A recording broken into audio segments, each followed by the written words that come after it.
नमस्कार, आप देख रहे हैं सी न्यूज भारत और मैं हूं ऋषभ सक्सेना। वक्त तो चला है अलीगढ़ बुलेटिन का। अलीगढ़ मुस्लिम विश्वविद्यालय के छात्रों ने काला दिन मनाया। वहीं छात्रों में काफी आक्रोश भी देखा गया। इसके पीछे क्या कुछ कारण है, आइए जानते हैं इस रिपोर्ट में। अलीगढ़ मुस्लिम विश्वविद्यालय में छात्रों के साथ हुई बड़ी बर्बरता का वो काला दिन आज भी छात्र सुनते ही सहम जाते हैं। वजह थी आज ही के दिन छात्रों के साथ कैंपस के अंदर घुसकर पुलिस के द्वारा मारपीट व उनके ऊपर फायरिंग की थी। ये बात आरोप में अलीगढ़ मुस्लिम विश्वविद्यालय के छात्रों के द्वारा कही गई। यही कारण है कि जब भी छात्र इस घटना को याद करते हैं वह सहम जाते हैं। साथ ही अलीगढ़ मुस्लिम विश्वविद्यालय प्रशासन के द्वारा पुलिस को कैंपस के अंदर घुसने की लिखित परमिशन को याद करने के बाद अलीगढ़ मुस्लिम विश्वविद्यालय प्रशासन पर छात्रों के द्वारा अब तक गंभीर आरोप लगाए जाते हैं, जिसको लेकर एएमयू प्रशासन बैकफुट पर नजर आता है। वजह है, ऐसा पहली बार हुआ था जब अलीगढ़ मुस्लिम विश्वविद्यालय के इतिहास में पुलिस के द्वारा छात्रों के साथ कैंपस के अंदर घुसने के बाद छात्रों के साथ लाठीचार्ज व उन पर सीधी फायरिंग की। यही कारण है कि छात्र आज के दिन आक्रोशित नजर आते हैं। मेरा नाम शफीकुर रहमान है। आज किस तरीके से आपने हम लोग आज रिमेम्बरेंस डे के तौर पे 15 दिसंबर 2019 को जो वाक़यात अलीगढ़ मुस्लिम यूनिवर्सिटी में हुए थे कैंपस में, जिस तरह से पुलिस घुसी और मारा पीटा लोगों को, स्टूडेंट्स को ख़ास तौर पे, तो उसको याद दिलाने के लिए, क्योंकि यूनिवर्सिटी को ये समझा जाता है कि वो वहाँ पे पुलिस या इस तरह की चीज़ें नहीं कर सकती है, लेकिन देखा यह गया कि पुलिस घुसती है और छात्रों के साथ मार पिटाई करती है। तो हम लोग उसको याद करने के लिए यहाँ पे जमा हुए थे। और ये बात हम लोग फिर से दोहराना चाहते थे कि वो एक ड्रैकोनियन लॉ था जो पास हो रहा था, उसमें जब स्टूडेंट प्रोटेस्ट करने को बढ़ते हैं और जब प्रोटेस्ट करते हैं और हक के लिए आवाज़ लगाते हैं तो पुलिस अंदर घुसती है और उनके साथ मारपीट करती है। किस तरीके से छात्रों के साथ मारपीट की? छात्र घायल हुए? हाँ, उसमें काफ़ी छात्र घायल हुए, किसी का हाथ टूटा, किसी को आँख में दिक्कतें आई। तो वो आप देखिए कि जब एक यूनिवर्सिटी में रहने वाला स्टूडेंट जब सच के लिए सामने आता है, रोडों पे आता है, वैसे तो उसको समझा जाता है कि वो बस एक आइवरी टावर में घुस के पढ़ता है और अपने करियर की फ़िक्र करता है, लेकिन जब वो समाज के और लोगों के साथ और सिटीजन्स के और लोगों के साथ उनके हक़ के लिए आवाज़ उठाता है, जो एक ड्रैकोनियन लॉ था जिसका मकसद ये था कि उसकी पेपर डॉक्यूमेंटेशन, अब जानते हैं कि डॉक्यूमेंटेशन बहुत से लोगों को मुहैया नहीं है, तो स्टूडेंट ने जब ये बात आवाज़ लगाई और जो स्टेट है वो उसके प्रेसिंक्ट में, उसके कैंपस में घुस के छात्रों के साथ मार पिटाई करती है, तो हम उसी चीज़ को याद करने के लिए, उसी चीज़ को दोहराने के लिए कि हम जो स्टूडेंट हैं वो समाज से कटे हुए लोग नहीं हैं, हम समाज की आवाज़ उठाने वाले लोग हैं और हम इस चीज़ को याद रखते हैं। जिस तरह से एडमिनिस्ट्रेशन लोगों पे जुल्म करता है तो हम उसको भूलते नहीं हैं। हमने ये याद रखा कि स्टूडेंट को ऊपर जिस तरह जुल्म हुआ वो हमने अभी भी याद रखा हुआ है। ब्लैक डे के रूप में नहीं, हमने इसको रिमेम्बरेंस डे के रूप में बनाया है, क्योंकि हम याद रख रहे हैं, हम भूले नहीं हैं और वो जो स्टेट की जो गतिविधि थी हम उससे नाशना नहीं है। मेरा नाम अब्दुल्ला अमीन है। आज किस तरीके से आपने ये प्रोटेस्ट किया? यहाँ पे एक रिमेम्बरेंस गैदरिंग थी जो कि लाइब्रेरी कैंटीन पे ऑर्गेनाइज़ की गई।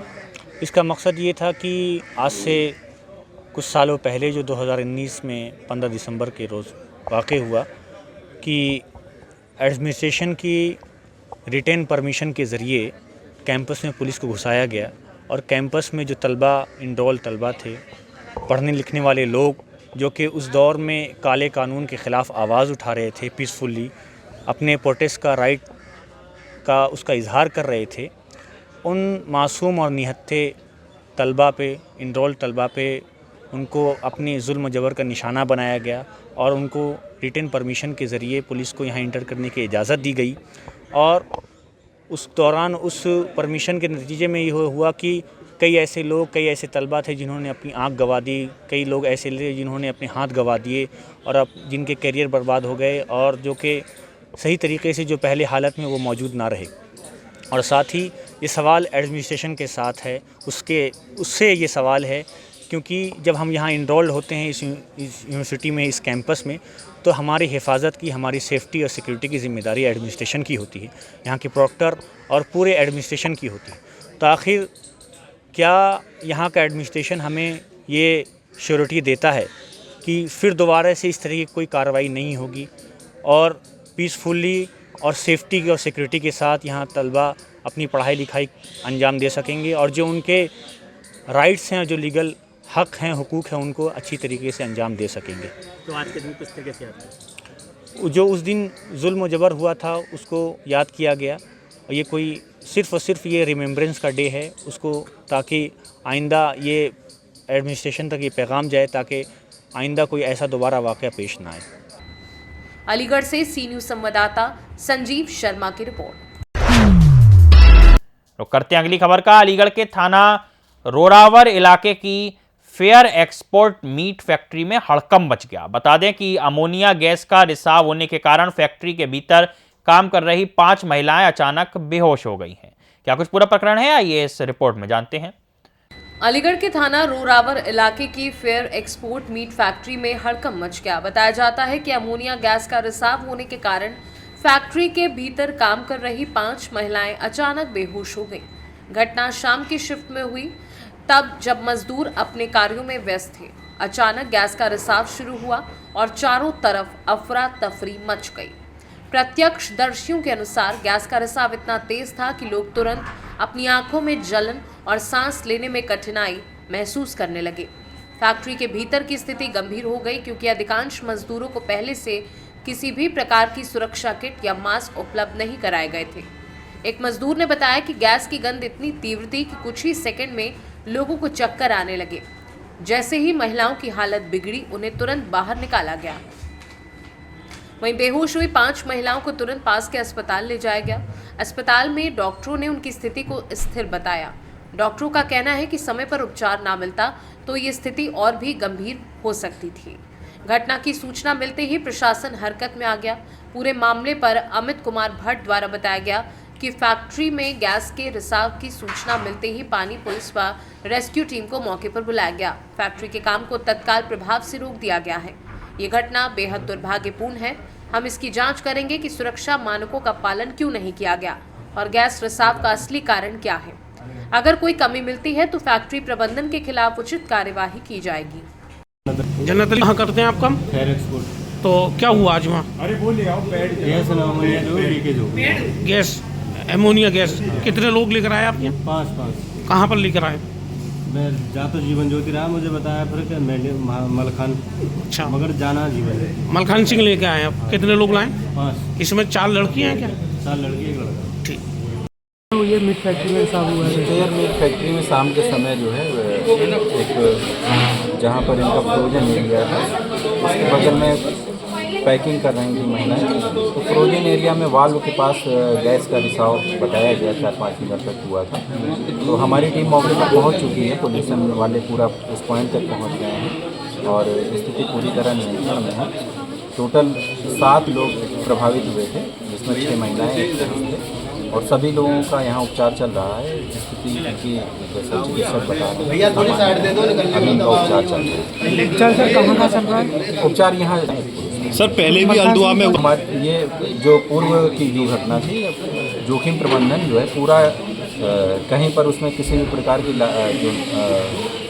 कहीं पर भी अगर कोई कमी रहेगी उसको पूरा दूर कराने के उपरांत ही होगा। हमारी टेक्निकल टीम जो है डीएम सर के निर्देशानुसार जांच रिपोर्ट कल तक विस्तृत जांच रिपोर्ट दे देगी। इसमें सीएफओ अभी मौके पर ही हैं, पोल्यूशन के लोग मौके पर हैं, एडी कारखाना मौके पर है और उस पॉइंट पर हैं। स्थिति वहाँ पर भी नियंत्रण में है। अभी हम लोग तत्काल मरीजों की स्थिति देख रहे हैं। मरीज अभी हमारे स्टेबल।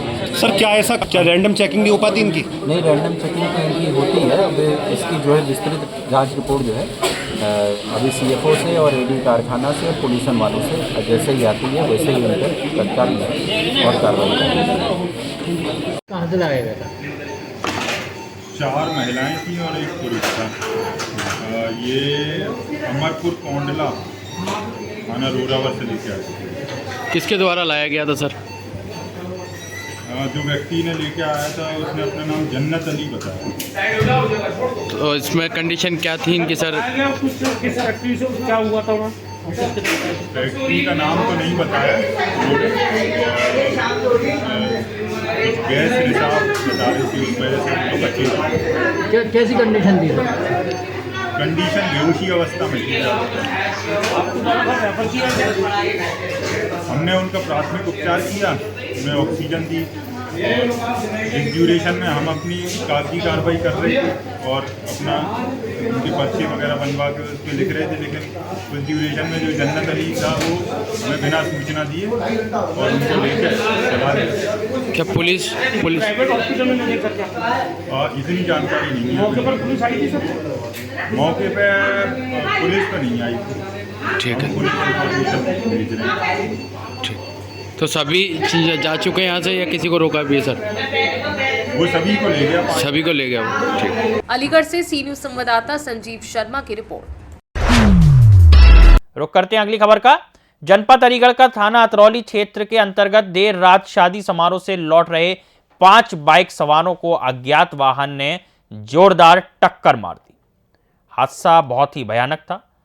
हादसे में क्या कुछ रहा, ये इस रिपोर्ट में देखते हैं। जनपद अलीगढ़ के थाना अतरौली क्षेत्र के अंतर्गत देर रात शादी समारोह से लौट रहे 5 बाइक सवारों को अज्ञात वाहन ने जोरदार टक्कर मार दी, जिसके चलते 5 लोग गंभीर रूप से घायल हो गए। बता दें कि थाना अतरौली के गोधा रोड स्थित काली नदी के समीप एक बाइक सवार 5 लोग सवार होकर शादी समारोह से अपने घर लौट रहे थे। तभी एक अज्ञात वाहन ने उन्हें टक्कर मार दी, जिसमें अखिलेश कुमार पुत्र राजवीर सिंह आयु 26 वर्षीय, बंटी पुत्र जयपाल सिंह 40 वर्षीय, हिमांशु पुत्र बंटी 8 वर्षीय, संजू पुत्र पप्पू 25 वर्षीय, शिव सिंह पुत्र किशोरी लाल 72 वर्षीय निवासी थाना जवा क्षेत्र के अंतर्गत ग्राम मोहम्मदपुर गंभीर रूप से घायल हो गए। वहीं सूचना पर 108 एम्बुलेंस के चालक चमन खान के द्वारा तत्परता का परिचय देते हुए घटना स्थल पर पहुंचकर समस्त घायलों को उपचार हेतु अतरौली के सामुदायिक स्वास्थ्य केंद्र लाया गया, जहां घायलों को प्राथमिक उपचार देकर अलीगढ़ के Jawaharlal Nehru medical college refer किया गया है। अपना परिचय अवगत कराएं, आपको शुभ नाम? मैं डॉक्टर दुर्गेश कुमार, मुख्य चिकित्सा अधीक्षक संयुक्त चिकित्सालय अतरौली अलीगढ़। सर हमें अवगत कराएं, देर रात कुछ मामले एक्सीडेंट के आए थे, कहाँ के रहने वाले थे और उनका नाम क्या था सर? जी, रात हमारी इमरजेंसी में 12:55 पर 5 घायल अवस्था में आए थे, जो कि एक्सीडेंट से घायल हुए थे और वह ग्राम मोहम्मदपुर थाना जवा के रहने वाले थे, जिनके नाम हैं अखिलेश कुमार पुत्र राजवीर सिंह 26 वर्ष, बंटी पुत्र जयपाल 40 वर्ष, हिमांशु पुत्र बंटी 8 वर्ष, संजू पुत्र पप्पू 25 वर्ष एवं शिव सिंह पुत्र किशोरीलाल 72 वर्ष। ये सभी जो है यहाँ घायल अवस्था में आए थे, जिन्हें प्राथमिक उपचार देकर के JNMC मेडिकल कॉलेज के लिए रेफर कर दिया गया था। अलीगढ़ से सी न्यूज संवाददाता संजीव शर्मा की रिपोर्ट। रुक करते अगली खबर का। Rotary club Aligarh smart city एवं उड़ान सोसाइटी के संयुक्त तत्वाधान में सरकारी स्कूल में लगाया गया प्रशिक्षण शिविर। प्रशिक्षण शिविर में क्या कुछ कहा गया है, ये देखते हैं इस रिपोर्ट में। अलीगढ़ जनपद मुख्यालय स्थित पीएम श्री कंपोजिट 1 से 8 तक अपर प्राइमरी विद्यालय एलमपुर ब्लॉक लोधा अलीगढ़ में rotary club Aligarh smart city एवं उड़ान सोसाइटी के संयुक्त तत्वाधान में rotary club Aligarh smart city के सत्र 2021-22 की अंतर्राष्ट्रीय रोटरी द्वारा अनुमोदित ग्लोबल ग्रांट, जो कि सरकारी स्कूलों के उत्थान हेतु पास हुई थी, उसके अंतर्गत विद्यालय में अध्ययनरत छात्र छात्राओं के लिए व्यक्तित्व विकास एवं पेयजल स्वच्छता, साफ सफाई एवं माहवारी स्वच्छता विषयक जागरूकता एवं प्रशिक्षण शिविर का आयोजन किया गया। प्रशिक्षण कार्यक्रम की शुरुआत rotary club Aligarh smart city के ग्लोबल ग्रांट के प्राइमरी कॉन्टैक्ट एवं सत्र 2021-22 के अध्यक्ष रोटेरियन विपुल गुप्ता एवं सत्र 2021-22 के ग्लोबल ग्रांट चेयर एवं global grant secondary contact Rotarian Sandeep Agarwal के द्वारा अतिथियों एवं संदर्भ व्यक्तियों के स्वागत से की गई। रोटरी क्लब के द्वारा शहर के विभिन्न स्कूलों में शिक्षा के स्तर को बढ़ाने के उद्देश्य से सिविल कंस्ट्रक्शन, स्मार्ट क्लास विकसित करने सहित विद्यालयों के अधोसंरचना अभिवृद्धि हेतु ग्लोबल ग्रांट के तहत किए गए सहयोग के बारे में जानकारी दी गई। प्रशिक्षण शिविर की शुरुआत उड़ान सोसाइटी के अध्यक्ष डॉक्टर ज्ञानेंद्र मिश्रा ने बच्चों को व्यक्तित्व विकास के विभिन्न पहलुओं पर उदाहरण एवं कहानियां सुनाते हुए उपयोगी जानकारी दी। इस अवसर पर विद्यालय की अध्यापिका पूनम सिंह, पूनम यादव, मुबीना, दमयंती, सारस्वत, बबीता गंभीर, अम्बे रानी, वंदना गौड़ आदि लोग उपस्थित रहे। वहीं इस अवसर पर रोटरी क्लब के पदाधिकारियों के द्वारा संदर्भ व्यक्तियों और विद्यालय प्राचार्य वीरेंद्र सिंह को स्मृति चिन्ह प्रदान कर सम्मानित किया गया। अलीगढ़ से सी न्यूज संवाददाता संजीव शर्मा की रिपोर्ट। बढ़ते अगली खबर की ओर। अलीगढ़ थाना रोरावर इलाके की इंदिरा नगर में करीब 4 बजे ससुराल से लौटे युवक ने अपने ही घर में आग लगा ली। युवक ने क्यों आग लगाई, क्या कुछ मामला रहा है, इस रिपोर्ट में जानते हैं। अलीगढ़ थाना रोरावर इलाके में इंदिरा नगर में करीब शाम 4 बजे ससुराल से लौटे युवक ने अपने ही घर में आग लगा ली। आग लगने का लाइव वीडियो वायरल हुआ। मिली जानकारी के अनुसार ससुराल में साले ने किसी बात पर अपने जीजा को बेइज्जत किया था, जिसके बाद जीजा ने घर लौटकर घर में आग लगा दी। आग लगाकर युवक घर से गायब बताया जा रहा है, तो वहीं आग लगने के कारण घर का सारा सामान जलकर राख हो गया है। अलीगढ़ से सी न्यूज संवाददाता संजीव शर्मा की रिपोर्ट। रुक करते हैं अगली खबर का। Aligarh inner wheel club district 311 की कॉन्फ्रेंस का आयोजन आगरा रोड स्थित एक होटल में किया गया। कार्यक्रम की क्या कुछ भव्यता रही, आइए इस रिपोर्ट में देखते हैं। Aligarh inner wheel club district 311 की कॉन्फ्रेंस का आयोजन आगरा रोड स्थित एक होटल में किया गया। इस अवसर पर 17 और 18 दिसंबर को रॉयल रेजिडेंसी में नीलांकन कार्यक्रम का आयोजन किया जा रहा है। Inner wheel club inner wheel Aligarh city मुख्य भूमिका निभा रहा है।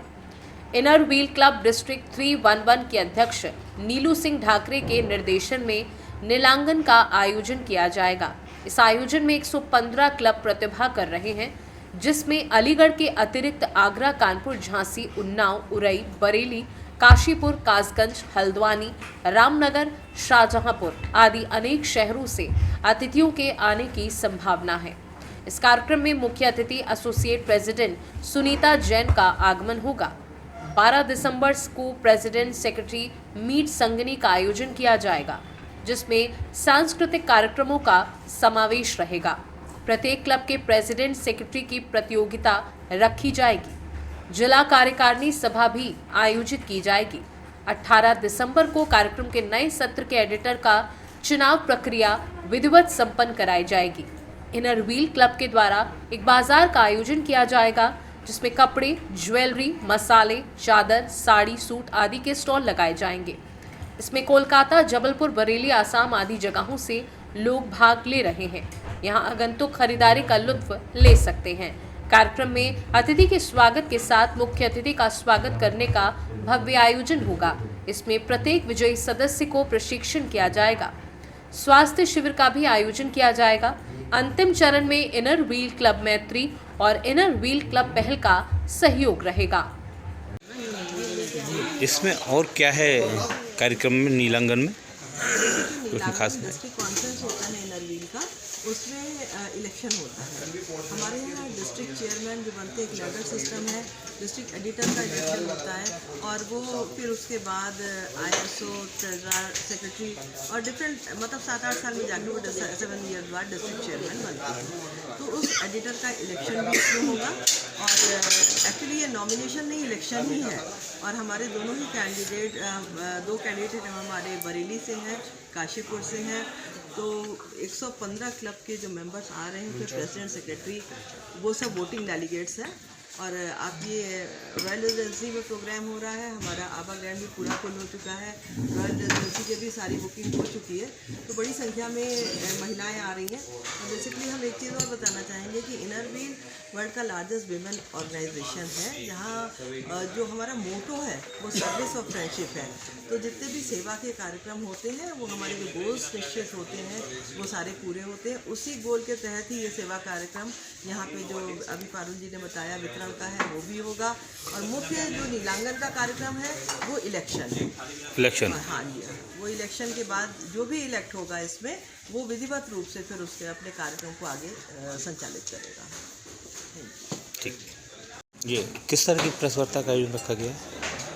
इस बार हर साल इनर व्हील में डिस्ट्रिक्ट कॉन्फ्रेंस का आयोजन किया जाता है। तो इस साल हमारे डिस्ट्रिक्ट चेयरमैन नीलू ढाकरे जी ने हम अलीगढ़ को दिया। तो ये हमारे लिए बहुत सौभाग्य की बात है कि हमने उनका विश्वास जीता और ये कॉन्फ्रेंस हमारे अलीगढ़ को मिली। और वो आज जो कॉन्फ्रेंस हो रही है इसकी कन्वीनर हमारी दिव्या जी हैं और इनके अंडर में हम सब लोग मिलकर काम कर रहे हैं। उनका एक्सपीरियंस से हमें बहुत अच्छा लग रहा है कि हम अपने एक्सपीरियंस शेयर कर रही हैं और हम अच्छे से काम कर रहे हैं। तो इसका जो हमने नाम रखा है इस कॉन्फ्रेंस का, डिस्ट्रिक्ट कॉन्फ्रेंस का, वो है नीलांकन। इसके अंडर में 116 क्लब पार्ट कर रहे हैं। उसमें सारे पूरे डिस्ट्रिक्ट T11 के क्लब से मिलकर एक मोई का प्रोजेक्ट किया है, जिसमें 1100 कंबल बांटे जा रहे हैं। और जो बुजुर्ग लोग होते हैं आजकल, जैसे आप सभी ने देखा है कि ठंड में बीपी की बहुत प्रॉब्लम्स हो जाती है, तो कुछ लोग बीपी अपना रेगुलर चेक नहीं कर पाते। तो इस वजह से हमारी डिस्ट्रिक्ट चेयरमैन नीलू जी ने सजेस्ट किया कि हम लोग एक सब मिलकर, पूरा डिस्ट्रिक्ट T11 मिलकर ब्लड प्रेशर किट, जिससे चेकअप होता है, 1100 ब्लड प्रेशर किट भी बांटी है डायबिटीज़ में। और क्या क्या विशेष है इसमें नीलांगन में? फर्स्ट ऑफ ऑल तो सभी को नमस्कार। और जैसा कि पता ही है, 17 और 18 दिसंबर को अलीगढ़ में इनरव्हील डिस्ट्रिक्ट 311 का 2 दिवसीय कार्यक्रम आयोजित होने जा रहे हैं, जिसमें कि प्रथम दिन जो 17 दिसंबर को शाम को 5:30 बजे से president and secretary meet Sangini the bond वो आयोजित किया जाएगा। और 18 दिसंबर को, जैसा कि दिव्या जी ने भी बताया, अभी चेयरमैन पारुल जी ने भी बताया, तो नीलू सिंह ढाकरे जी जो डिस्ट्रिक्ट चेयरमैन हैं इनरव्हील डिस्ट्रिक्ट 311 की, उनके मार्गदर्शन में, उनके कैपेबल गाइडेंस में ये 2 दिवसीय कार्यक्रम हो रहा है। एंड डिस्ट्रिक्ट कॉन्फ्रेंस 18 को नीलांगन यूनिटी एंड स्ट्रेंथ, इसका एक टैगलाइन दी हुई है कि जैसे कुछ भी। और संगिनी जो प्रथम दिन होगी वो पहली बार डिस्ट्रिक्ट 311 में आयोजित की जाएगी, president meet and secretary meet, और वो भी अलग अलग नहीं, दोनों का एक बॉन्ड दिखाने के लिए कि जैसे कहा जाता है किसी भी संस्था की पिलर होते हैं अध्यक्ष और सचिव, तो दोनों जो है जब तक एक साथ काम नहीं करेंगे तब तक कोई भी संस्था सक्सेसफुल नहीं रह सकती है। तो उन्हीं का बॉन्ड दिखाने के लिए प्रेसिडेंट सेक्रेटरी में संगिनी द बॉन्ड, जिसमें कि वो अपने परफॉर्मेंस से ये दिखाएंगे, कोई भी बॉन्ड हो सकता है, चाहे सहेली का बॉन्ड हो, चाहे भाई बहन को, किसी भी रिश्ता। मैं रागिनी वाशी, कॉन्फ्रेंस को चेयर, डिस्ट्रिक्ट कॉन्फ्रेंस को चेयरमैन और president Inner Wheel club of Aligarh city की। बहुत ही हर्ष का विषय है कि हमारी क्लब को डिस्ट्रिक्ट कॉन्फ्रेंस होस्ट करने का मौका मिला है, और मैं शुक्रगुजार हूँ। हमारे डिस्ट्रिक्ट चेयरमैन इतना विश्वास हम पर रखा है कि हम उस विश्वास को पूरा करने की पूरी कोशिश करेंगे, और उनके मार्गदर्शन में हमारा क्लब के सभी मेंबर्स मिलकर बहुत ही हर्ष और उल्लास से इस कार्यक्रम की पूरी जोर शोर से तैयारियां कर रहे हैं। और मुझे पूरी उम्मीद है सबके डिस्ट्रिक्ट सारे ऑफिसर्स के मार्गदर्शन में और हमारे क्लब के सभी मेंबर्स के सहयोग से हम इस प्रोग्राम को बहुत ही अच्छी तरह से सफल कर पाएंगे। हमारे इस प्रोग्राम में हमने एक इनरव्हील बाज़ार लगाया है, जिसमें काफ़ी बाहर के मेंबर्स स्टॉल आ रहे हैं, जिसमें मसाले और सूट, साड़ियाँ, जबलपुर के काफ़ी बाहर के और सिल्वर ज्वेलरी के काफ़ी स्टॉल्स आ रहे हैं। तो हमारे जो मेंबर्स हैं वो इस शॉपिंग का भी लुत्फ़ उठा पाएंगे। और ये भी बहुत खुशी की बात है कि एसोसिएशन प्रेसिडेंट सुनीता जी इस कार्यक्रम में चीफ गेस्ट बनकर आ रही हैं, तो उनके स्वागत की भी हमारे क्लब में बहुत ही भव्य तैयारियां हो रही हैं। एक फ्लैग मार्च निकालेंगे जो कि काफ़ी ज़ोर शोर से उसकी तैयारियां चल रही हैं, तो मुझे पूरा ही विश्वास है कि हम इसको बहुत अच्छी तरह से कर पाएंगे। अलीगढ़ से सी न्यूज़ संवाददाता संजीव शर्मा की रिपोर्ट। अलीगढ़ बुलेटिन में फिलहाल इतना ही। देश और दुनिया की तमाम खबरों के लिए आप देखते रहिए सी न्यूज़ भारत।